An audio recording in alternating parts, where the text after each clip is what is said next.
Greetings. Thanks for stopping by. A while ago, it was suggested by several people that I draw a caricature of Wednesday Addams. Being an old person, it seemed natural for me to ask which version. My students, who are young people, gave me a look that said, "The dementia is getting worse." For many of them, there is only one Wednesday Addams. They know Wednesday from the Netflix series Wednesday. They are unaware of the rich heritage of the many Wednesday Addamses. As my drawing progresses, I hope to provide a better organized version of my response to my students, explaining the reason for my question, which Wednesday Addams do you mean? The Netflix series Wednesday is an interpretation of characters originally created by New Yorker cartoonist Charles Addams, beginning in 1938. Unlike most portrayals of this unusual family, Wednesday the series is not played solely for comedy. Executive produced by Tim Burton, Wednesday is a mystery horror story. The personification of the title character, yes, I feel weird saying titular, played by Jenna Ortega, is based on the Wednesday from the 1991 film The Addams Family and the 1993 sequel Addams Family Values. These are comedies in a similar vein to the 1964 ABC television sitcom The Addams Family. Most of the main characters in these two films were written similarly to their counterparts in the 1960s series, but the character of Wednesday in the 1990s films, portrayed by Christina Ricci, is quite different from the 1960s TV version played by Lisa Loring. Loring's Wednesday is generally kind and caring with a taste for the morbid and macabre, two words that might mean the same thing. The famous dance scene from the 60s sitcom has Wednesday trying to encourage Lurch, the family butler, to be more outgoing, and by teaching him to dance, she hopes to increase his dating potential.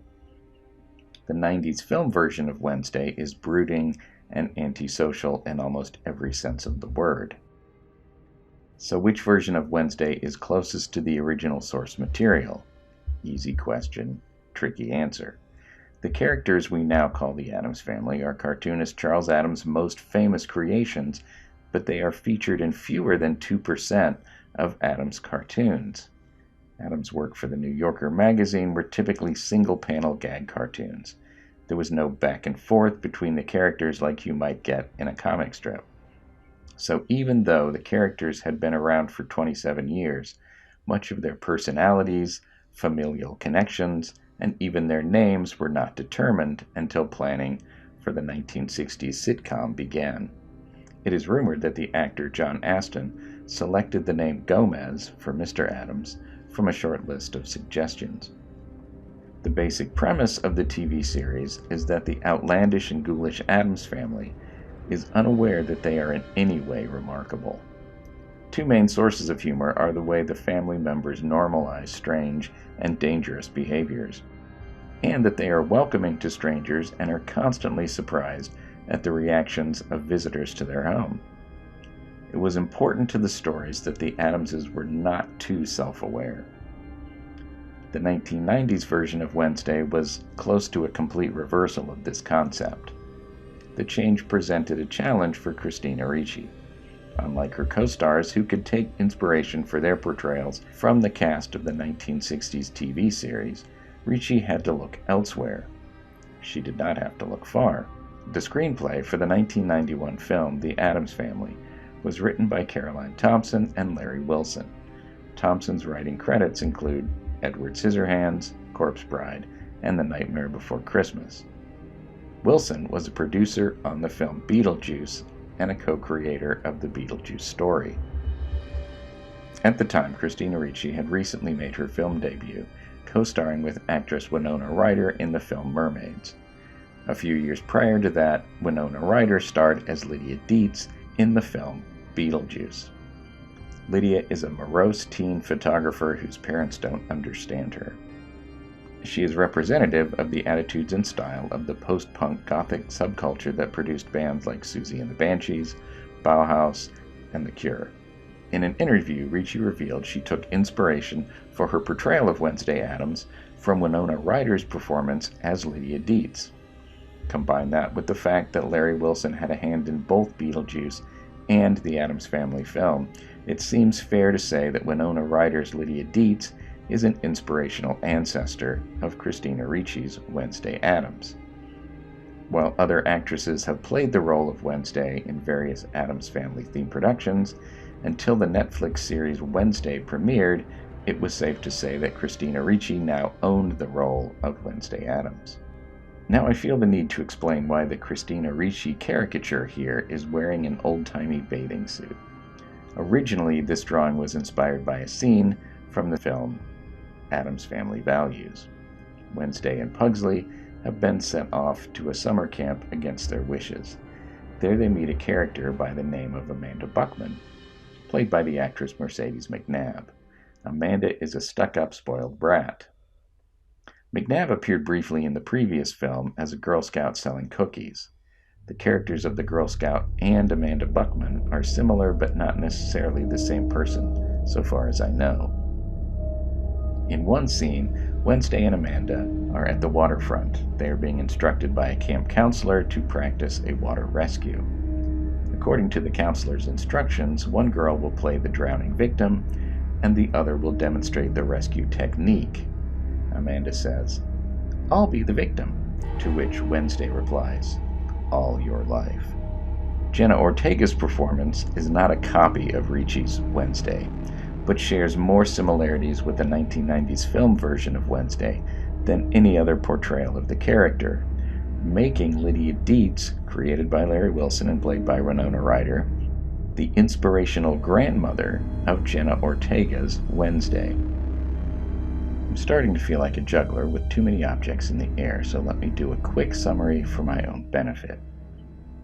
Tim Burton directed a young Winona Ryder in the role of Lydia Deetz in the film Beetlejuice, a story co-created by Larry Wilson. Likely because of Beetlejuice, producers wanted Tim Burton to direct the 1991 Addams Family movie, with a screenplay co-authored by Larry Wilson. But Tim Burton was already embroiled in another film about a dark creature of the night and had to pass on the Addams Family. As a result, cinematographer Barry Sonnenfeld, in his directorial debut, took the helm and directed both The Addams Family and its 1993 sequel, Addams Family Values, both featuring Christina Ricci as Wednesday Addams. Now, over 30 years later, Tim Burton is an executive producer and a director of the series Wednesday, where he does direct Christina Ricci, but not for the first time and not as the character Wednesday Addams.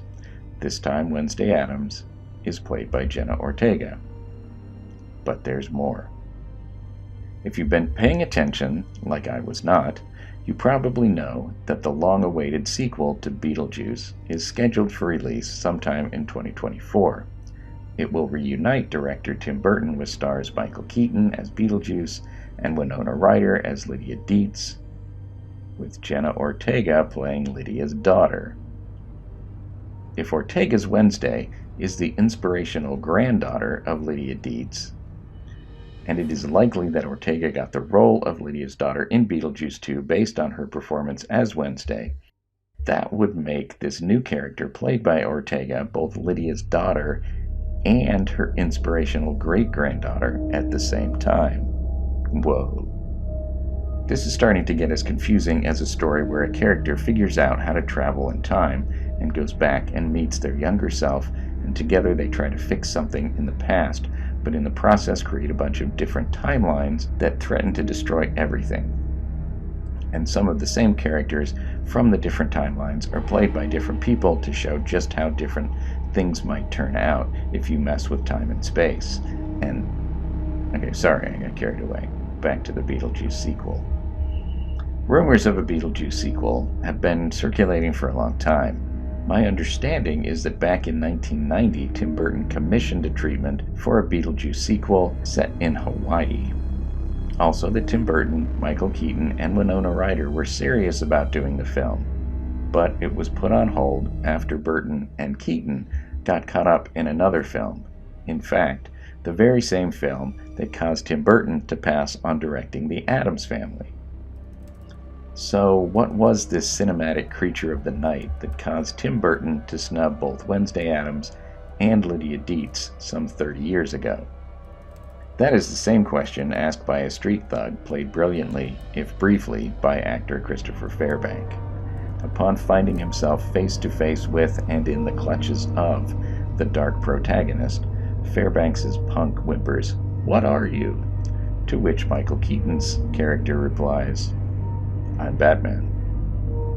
That scene, however, is from the previous film Batman. It was Burton's second Cape Crusader film, Batman Returns, that kept him from directing The Addams Family or the Beetlejuice sequel. But it appears that after 30 years, all will be made right, and we will have both an Addams Family drama and a Beetlejuice sequel directed by Tim Burton. Side note, not only is Michael Keaton returning to reprise his role as Beetlejuice after 30 years, he has also returned to the character of Batman in the recent Warner Bros. Release, The Flash. I have not seen this film, so I can't share any thoughts on it. I am wondering if there are any other 30-ish-year-old characters that are also being revived, even as I draw. I hope you have enjoyed this journey through the web of the Addams Family, Beetlejuice, and Batman. I'm sure there are many other connections one could draw between these bits of cinema. In fact, I know of several off the top of my head. Angelica Houston, who played Morticia Addams to Christina Ricci's Wednesday, was on the shortlist to play Lydia Deetz's mother in the original Beetlejuice. The role instead went to Catherine O'Hara. And Winona Ryder's co-star in Stranger Things, Finn Wolfhard, voiced the character of Pugsley Addams in a CG animated version of The Addams Family. Another co-star on Stranger Things is Sean Astin, the adopted son of John Astin, who played and named Gomez Addams. And just to insert myself into the story, years ago I had a friend and colleague who claimed that Susie Sue of Susie and the Banshees is her cousin. I think it was cousin, or second cousin. They are related anyway. And that Susie was in attendance at my friend's christening. Jenna Ortega said in an interview that after watching a Susie and the Banshees music video, she, Ortega, incorporated some of Susie's moves into the routine that she, Ortega, performed for the show's formal school dance sequence. That is my 6 degrees of separation style connection to the Wednesday Addams Netflix series. I know you were all impressed. I wonder if any of that qualifies me for an Addams Family discount. That is it for today. Thanks for watching. Hope to see you again. Class dismissed.